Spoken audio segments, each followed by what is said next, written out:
How's your diet? What do you eat? How are you doing?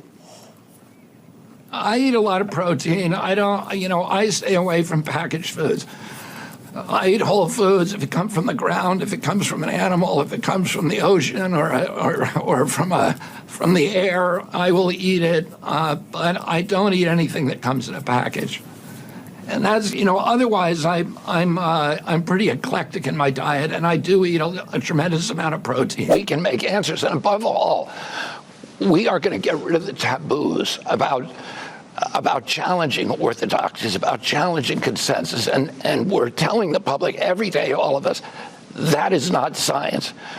Your whole industry was telling the public for years, trust the experts. Trust the experts is not a function of science or democracy. It's a function of totalitarianism and religion. 1 in every 31 kids today in California, which has the best database, is 1 in every 20 children, 1 in every 12.5 boys. This is an existential disease. Every other disease like this has a registry, and it's voluntary, so that public health officials can monitor the numbers. It's not private information. It's not information that is going to go out to other agencies. It's a voluntary system where your privacy is protected. Just a system for keeping track of a disease that is now becoming debilitating to the American people. Some of the things she's advocated for, she never finished her residency, and she doesn't currently have an active medical license. But that's not... She was the very top of her medical class at Stanford. During her residency, she won every award that she could win. She walked away from traditional medicine because she was not curing patients. She couldn't get anybody within her profession to look at the nutrition contributions to illness. And she said, if we're really going to heal people, if we're healers, we can't just be making our life about billing new procedures. We actually have to figure out new approaches to medicine.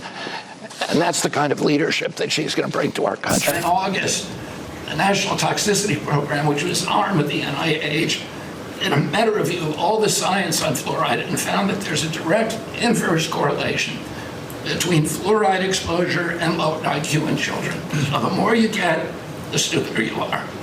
And we need smart kids in this country, and we need healthy kids, and thank you for your leadership. We're going to get there. We got Mr. Whale Carcass, Mr. Bear Carcass himself, telling us what we need to do. We got to create this autism database, you know what I'm saying? The same man who claimed that heroin increased his IQ and allowed him to sit still so that he could focus on the work he had to do in class. Nice curtains. We like them, huh? Seem pretty clean. Interesting texture. A bit rougher than you'd expect. If you were wondering. Knowing my crowd, at least 3 of you were sitting there wondering. I walked past the line when I got here. I saw some of you. You look like what RFK is trying to cure.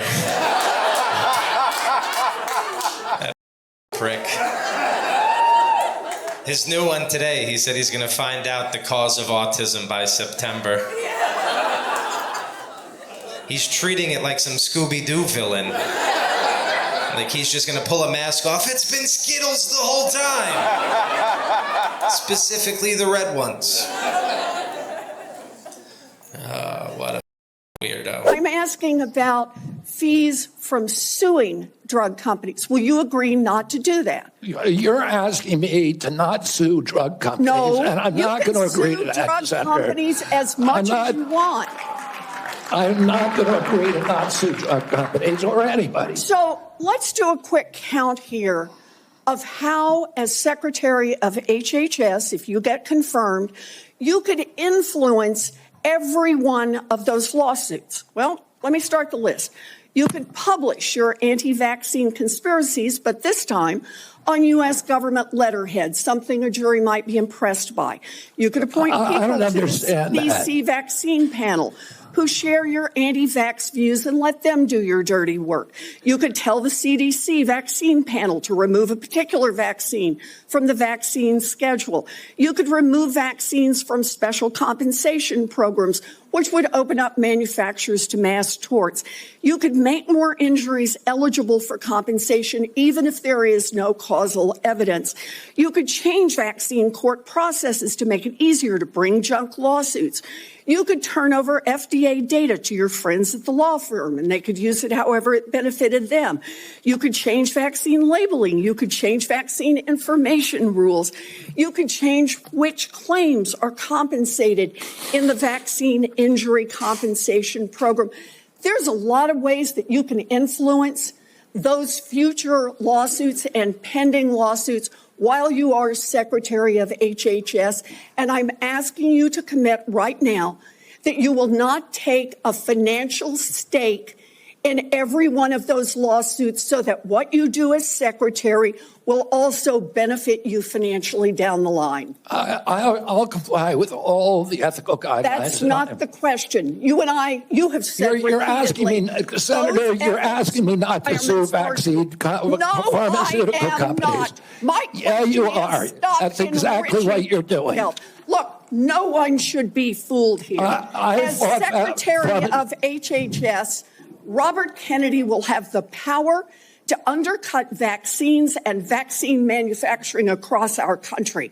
And for all of his talk about follow the science and his promise that he won't interfere with those of us who want to vaccinate his kids, the bottom line is the same. Kennedy can kill off access to vaccines and make millions of dollars while he does it. Kids might die, but Robert Kennedy can keep cashing in. Senator, I support vaccines. I support the childhood schedule.